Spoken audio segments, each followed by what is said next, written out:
What if the man who caught your little girl stealing bread in his mansion kitchen was the same billionaire who later stood against his own board, his own rules, and his own past just to call you and your daughter his family?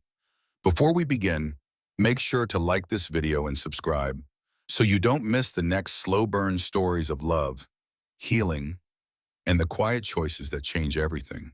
The Grayson estate looked like a painting nobody lived in. From the road, it was all stone and glass and manicured trees.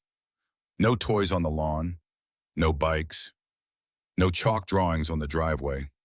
Just light in a few windows and the pale glow of security lamps in the gardens. Inside, marble floors stretched in long, silent hallways. Oil paintings watched from the walls. The air smelled faintly of polish and old wood. Elliot Grayson made his rounds like a man checking on exhibits in a museum. It was past midnight. His bare feet were quiet on the cold floor. A glass of whiskey hung loosely from his hand, untouched. He passed the west wing door and slowed. The key hung on a hook beside it. He hadn't used it in years. Beyond that door were 4 rooms that had belonged to one person. Her clothes still in the closet, her books still on the shelf, a half-finished puzzle on a table. Every time he walked by, he imagined he could hear her laugh, like a trick of the air. He moved on. Down the hall, he paused in front of another door. The green room. It had been designed as a family room. Soft green walls, built-in shelves for picture books and board games. A window seat that looked out over the back gardens. Nobody used it now. Nobody was here to use it. Elliot took a breath and kept walking. The housekeeper had turned off the lights everywhere but the path to his bedroom and the kitchen. That was the rule. Save energy. Keep things orderly. Nothing unnecessary. Order was what he had left. Control. Numbers behaved. Money behaved. Buildings stayed where you put them. People left. He stepped into the dark kitchen and flipped on the light. Stainless steel gleamed back at him. Counters perfectly clean. The long center island empty except for a bowl of fruit that had been rearranged twice already today. He set his glass down and leaned on his hands, staring at the opposite wall.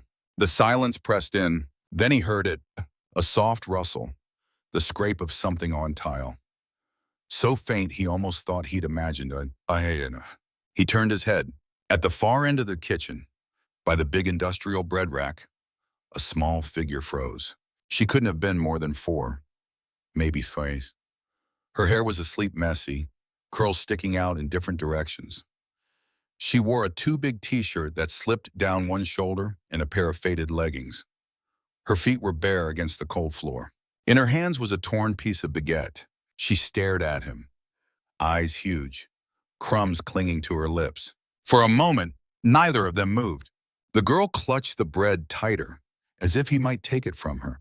"Please," she blurted, voice tiny and hoarse from sleep.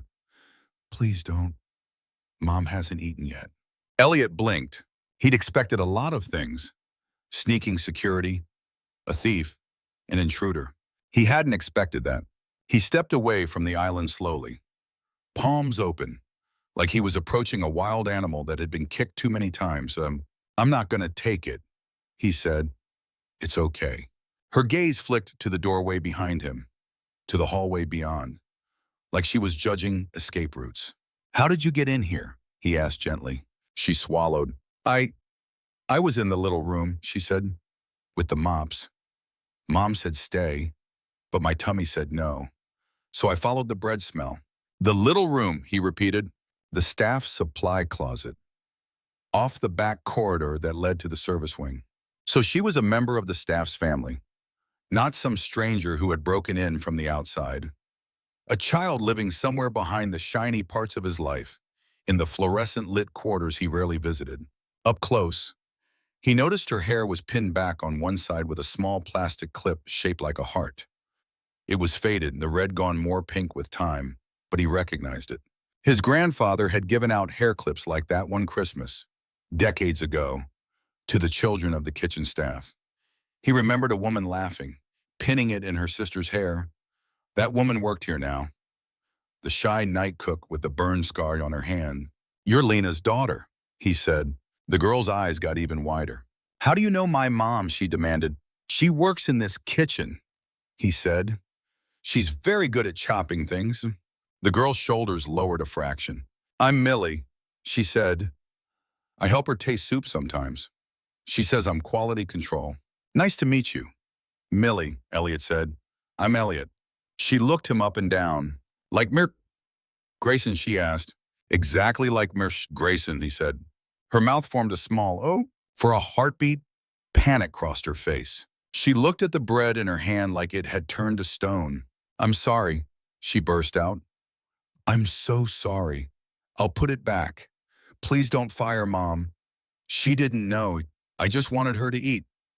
She always gives me the big piece and takes the small piece and says she's not hungry.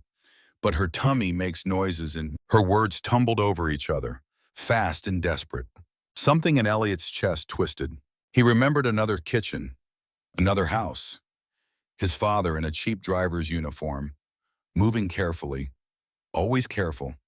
The way his mother had hoarded leftover rolls from dinners, hiding them in a bag to bring home after her cleaning shift. The shame in her face when the mistress of the house had found out. He shook his head. Hey, he said softly. Breathe. Millie gulped air. He pointed to one of the stools at the island. Sit, he said. If we're going to discuss serious crimes like stealing bread, we might as well do it on full stomachs. She hesitated. If I sit, will you call the guards? She asked. It was the way she said it that got him. As if she'd already decided she'd take whatever came as long as her mom kept her job. No, he said, I won't call anyone. Carefully, still watching him, she climbed onto the stool, hugging the piece of bread to her chest. Elliot went to the fridge and opened it. It was stocked, as always. Milk, eggs, butter, fruit, leftover desserts from dinner service.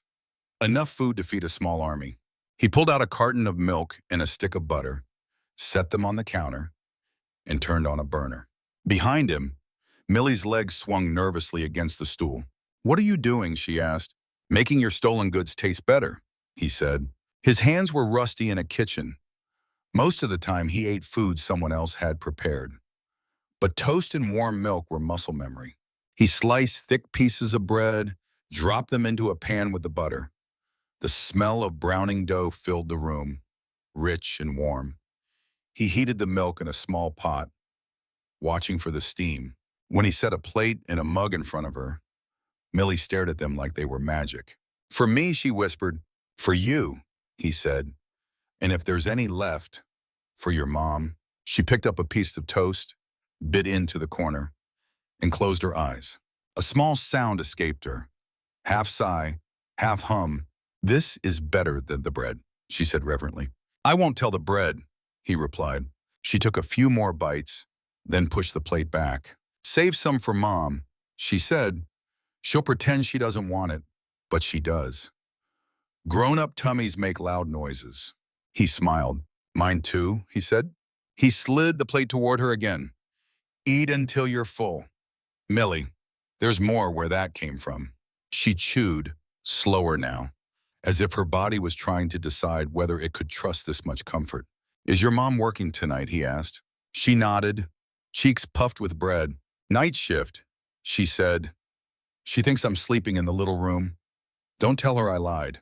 I won't, he promised. But we should let her know you're safe. As if on cue, the back door swung open. Millie, a voice called, tight with worry.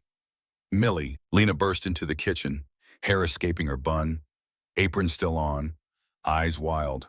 When she saw her daughter sitting at the island, crumbs all over the counter and the owner of the house standing beside her, she froze. I am so sorry, she said immediately, words tumbling over themselves. She wasn't supposed to be here, Mr. Grayson. I told her to stay in the closet. I'll take her out. It won't happen again. Please. Lena, he interrupted. Breathe. Her chest rose and fell rapidly. Behind her, another figure appeared.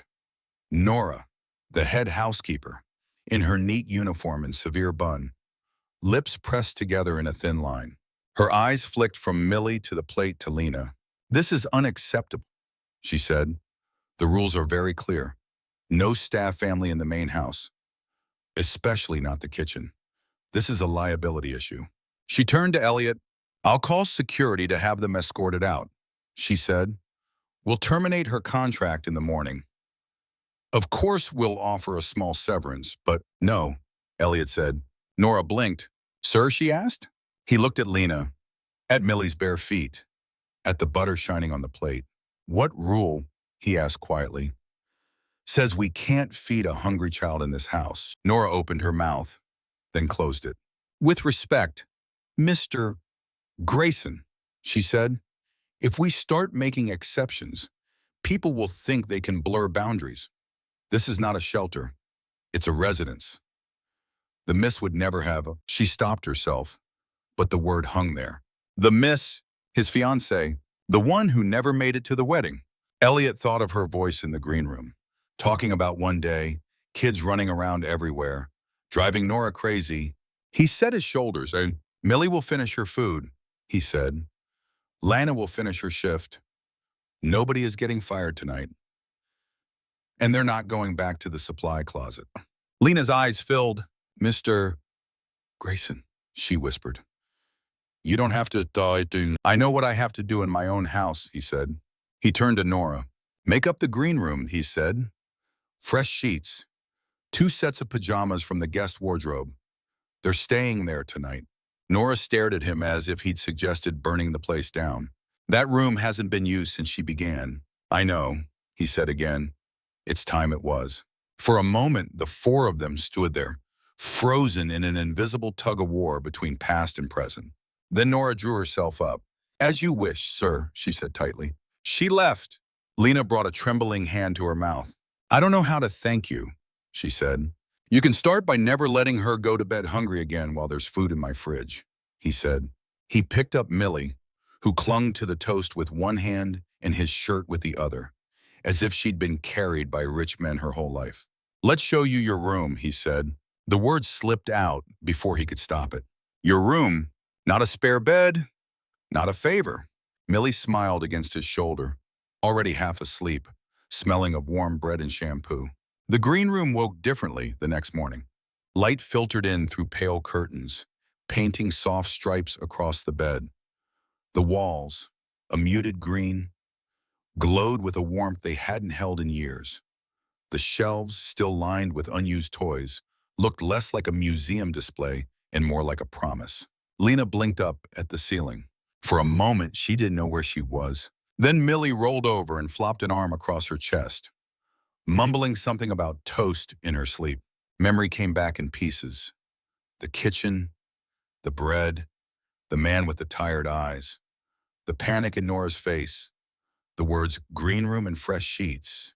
Lena sat up slowly. She'd slept in a bed that didn't sag, under a blanket that smelled of detergent and lavender instead of mildew. It felt wrong, too soft, too generous. She swung her legs over the side and stared at the plush rug under her toes. This isn't for me, she thought. This is for people who belong here. The door opened a crack. Knock, knock, a voice said. Elliot stood in the doorway, hair damp from a shower, sleeves rolled up. In his hands was a tray. The tray was a mess. The pancakes were oddly shaped, some too pale, some too dark. There was a small mountain of strawberries on one side and a precariously full glass of orange juice on the other. I attempted breakfast, he said. I cannot, in good conscience, recommend it without a disclaimer. But it is technically edible. Millie sat bolt upright. Pancakes, she cried. She scrambled to the foot of the bed, eyes shining. Lena flushed. You didn't have to do this, she said. I know, he said, but I wanted to. He set the tray on the bed. Millie picked up a pancake, inspected it. These are the ugliest pancakes I've ever seen, she announced. Elliot winced. Harsh but fair, he said. Millie took a bite. Her eyes lit up. They're also my favorite now, she declared, because you made them just for us. He laughed, surprised at how easily it came. Lena noticed a streak of flour on his cheekbone. Without thinking, she reached up and wiped it away with her thumb. Her hand lingered for a second too long. They both felt it, Color rose in her face and she pulled back in them. Sorry, she said. It's okay, he replied. If I'm going to assault your taste buds, I might as well do it without looking like a ghost. Millie chewed happily between them, entirely unconcerned with adult awkwardness. For the first time in years, the green room held what it had been built for a morning that belonged to a family, even if none of them would have dared to use that word yet. The house was not used to voices. It had learned to echo footsteps and the occasional cough, the clink of a glass, the murmur of a conference call on speaker. But laughter bounced strange in the halls, as if the walls were trying to remember what to do with it. Over the next few weeks, it had a lot of practice. Lena moved back to the staff quarters officially, but Elliot made sure there was always a key to the green room hanging where she could see it. For naps, he said, for nights when the mop's closet doesn't cut it. Sometimes, after her shift, she and Millie would sneak into the green room and fall asleep watching cartoons on the old TV. Sometimes Elliot would find them there when he came home late, and for a moment he would just stand in the doorway, taking in the sight. He started eating in the kitchen more.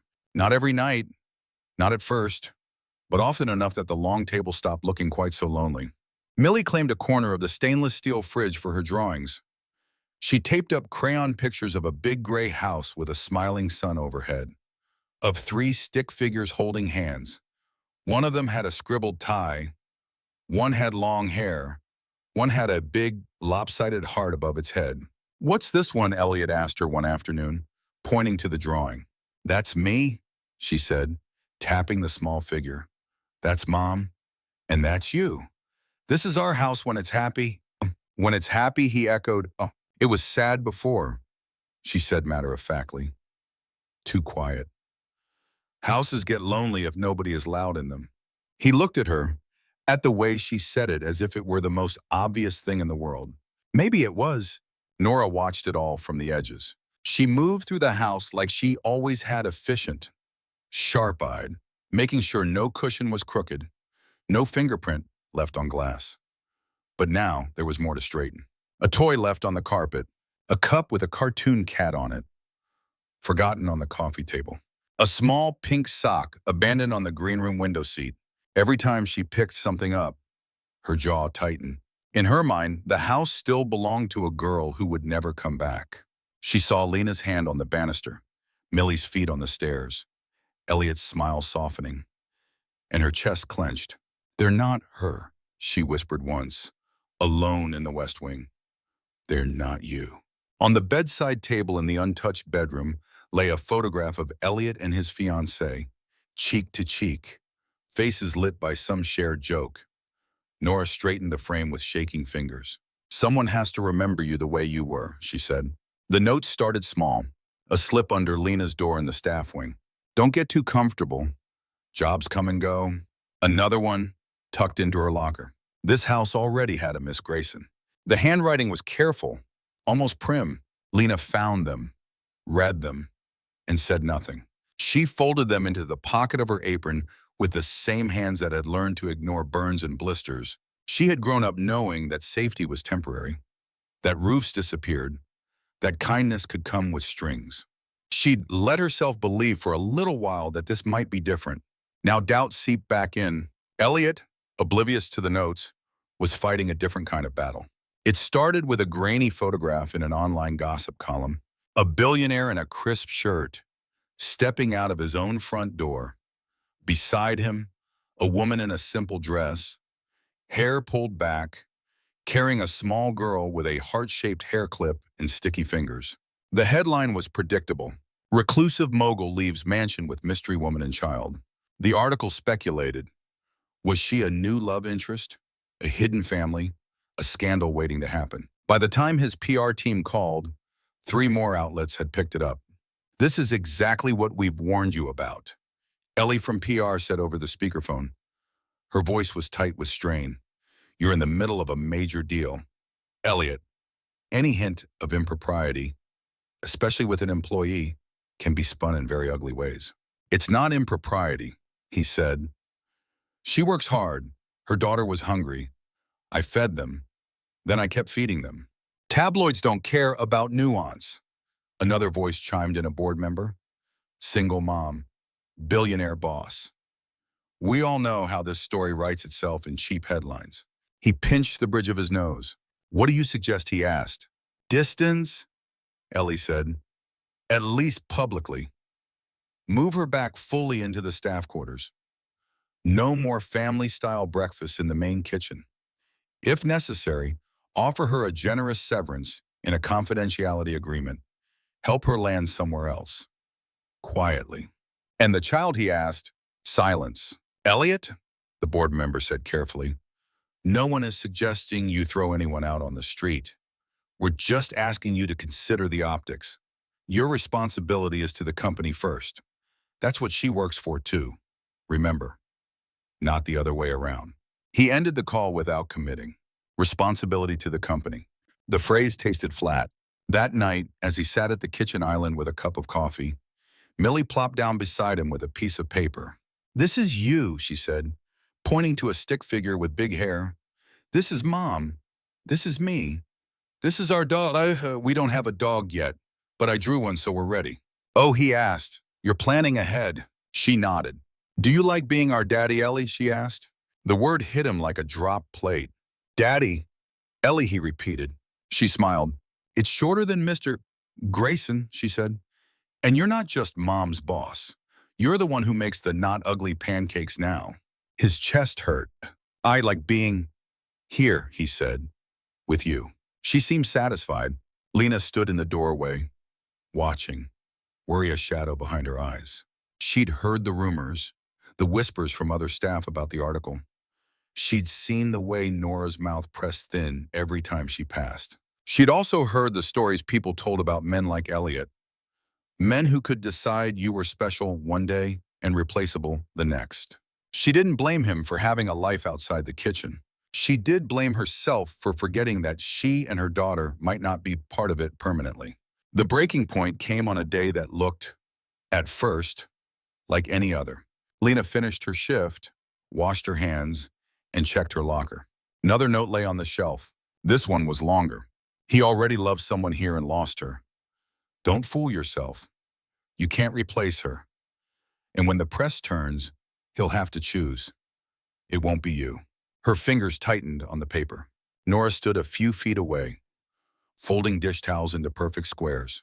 Everything all right, she asked without looking up. Lena slid the note into her pocket. I think I've caused enough trouble, she said quietly. Nora's hands stilled for a moment. Some people bring trouble wherever they go, she said. It's not always their fault. But trouble doesn't care. Lena nodded. Her decision tasted bitter but familiar. She'd learned early that when doors started to close, it was better to walk out than wait to be shoved. That evening, when Elliot came home, the kitchen was strangely calm. No drawings on the fridge, no small shoes by the door. On the island, under a magnet shaped like a heart, lay an envelope with his name on it. He opened it and recognized Lena's neat, careful handwriting. Mr. Grayson, thank you for everything you've done for Millie and for me. Nobody has ever been as kind to us as you have. Please believe that I will tell her that for the rest of her life. I'm afraid my presence here is causing you problems I never meant to cause. I don't want Millie to grow up as a rumor or a headline, or for your house to become a place people whisper about for the wrong reasons. I've found a small apartment. I will manage. We always have. Please give our thanks to Nora for all her years of looking after this house and everyone in it. She is only trying to do right by what she lost. You gave us a warm bed and pancakes in a room that felt like a dream. I will never forget that. Please forget us, if it keeps you safe. Lena, he read it twice. The words blurred. He looked around the kitchen. The fridge looked bigger, somehow, with the drawings gone. The green room door, visible from the corner, was open just a crack. He could see the edge of a cushion, the corner where Millie had lined up her stuffed animals. He sat down hard on a stool, the envelope crinkling in his fist. The house was quiet again. He had gotten his wish. It felt like a victory and a loss all at once. Elliot didn't go to his office the next morning. He wandered the house instead, past the green room with its neatly made bed and empty shelves, past the spot on the stairs where Millie had once sat to tie her shoes, tongue sticking out in concentration, past the west wing door, He stopped there. The key was still on its hook. His fingers hovered for a moment. Then he took it down and turned it in the lock. The door opened with a soft, reluctant creak. Dust motes swirled in the air as he stepped inside. The bedroom looked exactly as it had the day he'd closed it. Bed made, book on the nightstand, sweater draped over a chair, a photograph on the dresser of him and the woman he'd promised to marry, foreheads touching, eyes closed. Claire! He whispered her name in his head for the first time in months. On the desk by the window, under a thin layer of dust, lay a stack of papers. He picked them up carefully. The top sheet was a letter, her handwriting looping and familiar. If you're reading this, it means you finally opened the door again. He exhaled. This house is beautiful. The letter continued. But if you turn it into a museum for me, I'll be very annoyed. I want kids running in the hallways. I want Nora complaining about fingerprints on the glass.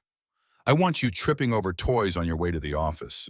If I go first, don't you dare spend the rest of your life alone in here with ghosts. His throat closed. Let people in. L, she had written. Let them be loud. That's how you honor me. Not by keeping everything exactly the same, but by filling it with the life we talked about. He leaned against his desk, the paper crumpling as his hand clenched. All this time, he'd told himself he was being faithful, loyal, devoted to a memory. In truth, he'd been disobeying her last request. He closed his eyes. In the silence, his phone buzzed. A message from Elliot PR. We need your decision on the statement. Media pressure is building. Please advise. He looked back at the letter.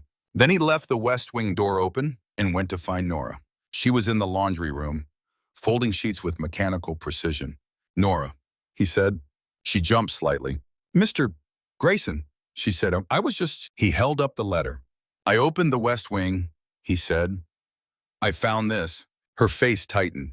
I told you, she said stiffly. We should have left it as it was.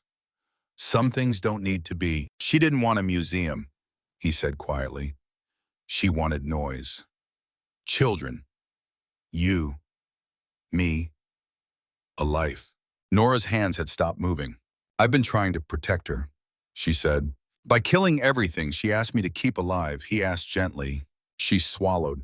I saw that girl, she said, running down the hall with her sticky hands, laughing in the green room. For a moment, it felt like the world was moving on without her. Her voice broke. And if the house moves on, she whispered, then what am I for? I was her person here, her right hand, the one who knew where she kept her tea and which napkins she liked. If someone else takes that place, Elliot shook his head. Nora, he said, no one can take that place. You were her family, you're mine. That doesn't vanish because a little girl put a drawing on the fridge. She blinked rapidly.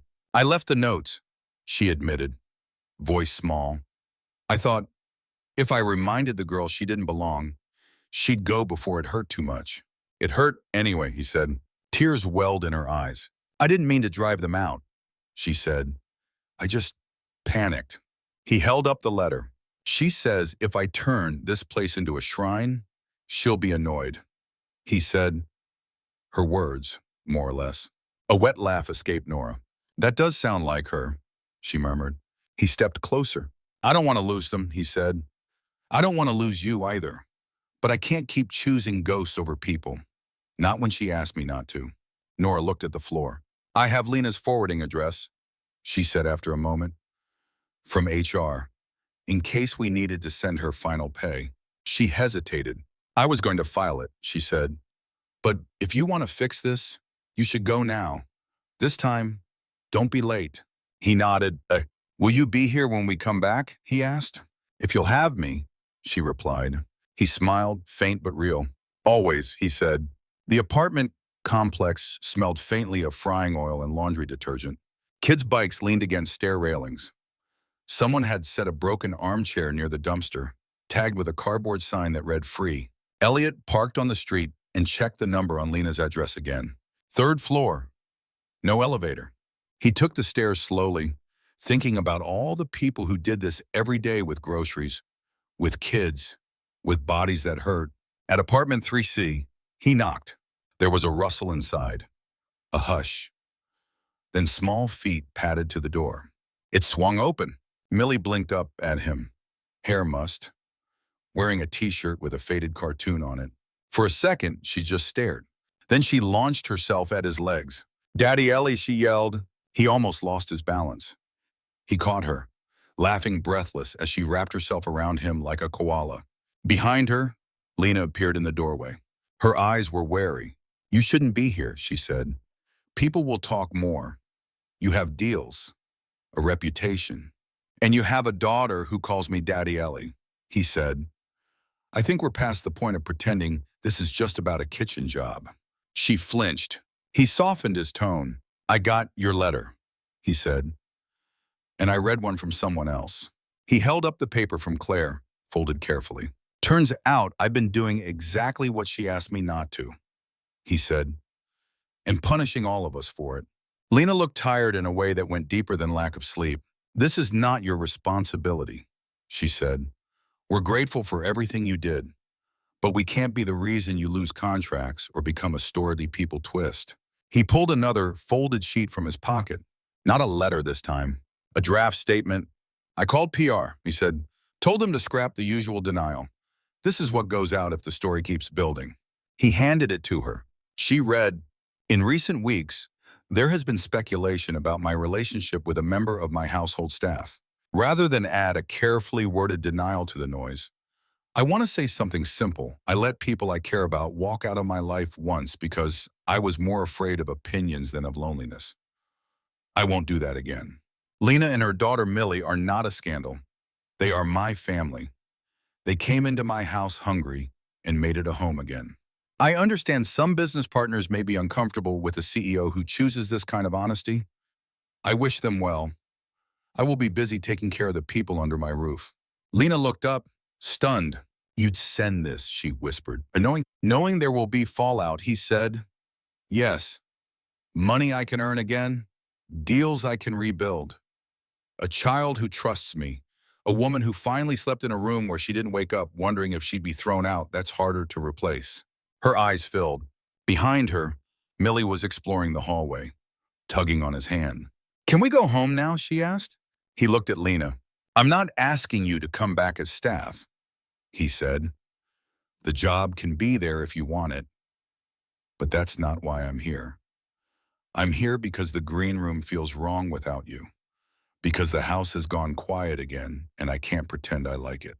He reached into his pocket one more time and pulled out a small envelope. Inside was a key attached to a brass tag stamped with a leaf.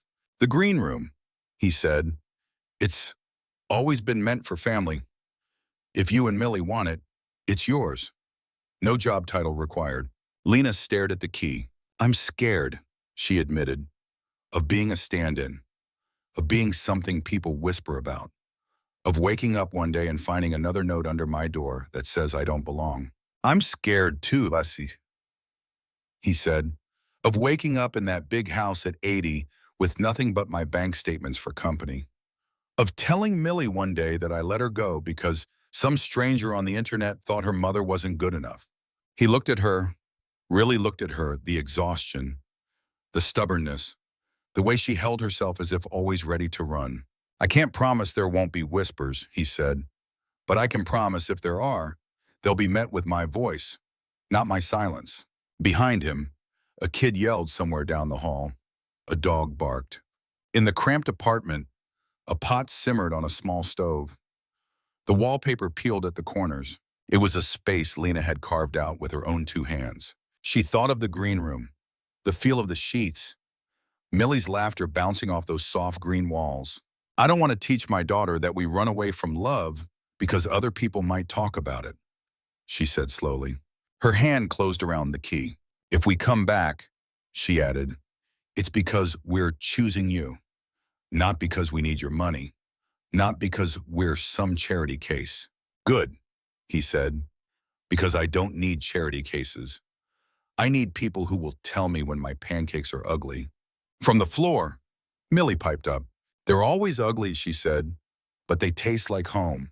Lena laughed, a sound edged with tears. "All right," she said, "we'll come home." The green room looked different on Millie's birthday.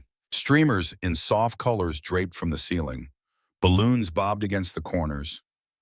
A long table had been set up with paper plates and cups, the kind with cartoon animals that Millie had pointed to in the store. Staff and their families mingled with Elliot's few close friends. Kids ran in and out, leaving sticky fingerprints on the walls. No one scolded them. Nora carried in a cake big enough for 20 people. Frosting swirled in thick, imperfect patterns. A line of small candles burned across the top. She set it down in front of Millie and rested a hand on her messy curls. "Happy birthday, lady," she said. Millie grinned, revealing a missing tooth. "Thank you, Miss Nora," she said. "Are you going to boss us around forever?" "I'm afraid so," Nora replied. "Someone has to keep this madhouse standing." She squeezed Lena's shoulder as she passed. "Welcome home," she murmured. Lena's eyes stung. Elliot cleared his throat. "Can I have everyone's attention for a second?" he asked. The room quieted. He stood near the head of the table, hands clasped loosely. For a long time, he said, this house was silent, beautiful, immaculate, and very quiet. I told myself it was respectful, that I was honoring someone by keeping it that way. He glanced toward the hall that led to the West Wing, its door now open. Inside, lights glowed over shelves that had been cleared of clothes and filled with books and puzzles. A small reading nook already littered with children's shoes. "I was wrong," he continued. "The person I was trying to honor wanted noise, wanted mess, wanted Nora yelling about muddy footprints." A ripple of laughter went through the room. He looked at Lena and Millie. "Two people walked into my kitchen one night because they were hungry," he said. "They could have been escorted out. The rules said they should be." He shrugged, and I decided I needed new rules. He nodded toward the staff gathered at the back. "That starts with this," he said. "No one on my payroll should have to choose between paying rent and feeding their kids. So we're fixing wages, benefits, meals. If there's food in this house, no child connected to it will go to bed hungry. Period." There was a murmur. Some of the older staff exchanged glances, eyes bright. "And as for my personal life," he added, a faint smile tugging at his mouth, "you all know by now that subtlety is not Millie's strong suit." Millie giggled. "She has made it very clear that she considers this place her home," he said, "and that, to her, I am Daddy Ellie, whether the internet approves or not." More laughter. "I'm okay with it," he said simply. He looked at Lena. "If she and her mother will have me," he finished, "then this is our house, not my mausoleum." Lena met his gaze. Her heart, which had spent so long braced for impact, began to unclench. "Blow the candles, birthday girl," he said. Millie scrunched up her face and puffed out her cheeks, blowing with all her might. The flames flickered, then went out, leaving tendrils of smoke curling upward. Everyone clapped. Later, after the cake and the games and the inevitable sugar crash, when the guests had gone and the floor was littered with wrapping paper and confetti, Millie tugged on Elliot's sleeve. "I have something for Mom," she said. She handed him a small box. "Can you help me?" she asked. He nodded. Together, they brought it to Lena on the green room sofa. "What's this?" Lena asked. "Open it," Millie said, practically vibrating. Inside, on a bed of cotton, lay a tiny music box. The lid was inlaid with a small, familiar shape. A heart-shaped clip. The plastic had been polished and repaired, fixed into a little frame on the box. When Lena wound the key, a simple tune tinkled out, soft and sweet. Below the heart, on a small metal plate, words were engraved, "For the bravest girl and the kindest mom, our home is wherever you are." Lena's fingers trembled. "This was my clip," she whispered. "From years ago." Elliot nodded. "Nora kept it," he said it didn't feel right to throw it away. "We thought maybe it belonged to someone else now, too." Millie climbed into her lap. "You wore it when you were little," she said. "Now it's my music box, but it's our story." Lena pulled them both close, the music playing between them. That night, after Millie had fallen asleep on the green room bed, clutching her new stuffed dog, Lena and Elliot sat in the living room amid the debris of the day. The house was quiet in a different way now. Not empty, just resting at half-inflated balloons drifted against the ceiling. A paper crown lay crooked on the coffee table. Somewhere, a toy beeped intermittently. Forgotten. Oh. Lena stretched out on the sofa, bare feet on the cushions, hair loose. Elliot sat on the floor, his back against the couch, head tilted back so he could look up at her. I used to think I was built for being alone, he said, that some people are just better at solitude, safer that way. How's that theory holding up, she asked. He smiled. Badly, he said. Turns out I was just waiting for a 4-year-old to steal bread from my kitchen and call me daddy in front of my board. She laughed quietly. Her fingers found his hair, combing through it absently. Do you still miss her? She asked. He knew who she meant. Yes, he said. Some days more than others. Some days it sneaks up on me in the grocery store or when I hear a song she liked. But it's different now. It doesn't feel like I have to choose between missing her and loving you. It feels like different rooms in the same house. She nodded. I still wake up expecting the other shoe to drop, she admitted. Expecting a note, a knock. Something that says, just kidding, you don't belong here. He reached up and took her hand. If a note comes, Hio said, we'll rip it up together. If a knock comes, we'll answer it together. I can't promise there won't be storms, but I can promise you won't stand in the doorway alone. She looked down at him. For once, her eyes were not braced for goodbye. Outside, rain began to fall, a soft patter on the roof. Inside, the Grayson house glowed. In the West Wing, the old bedroom door stayed open. A small toy car left on the rug near the threshold. In the green room, a little girl dreamed under a pile of blankets, a heart-shaped clip on a music box ticking quietly by her pillow. In the living room, on a sofa that used to hold only one person at a time, 2 people leaned into each other and listened to the rain. The house had finally become what it was always meant to be. Not a monument, a home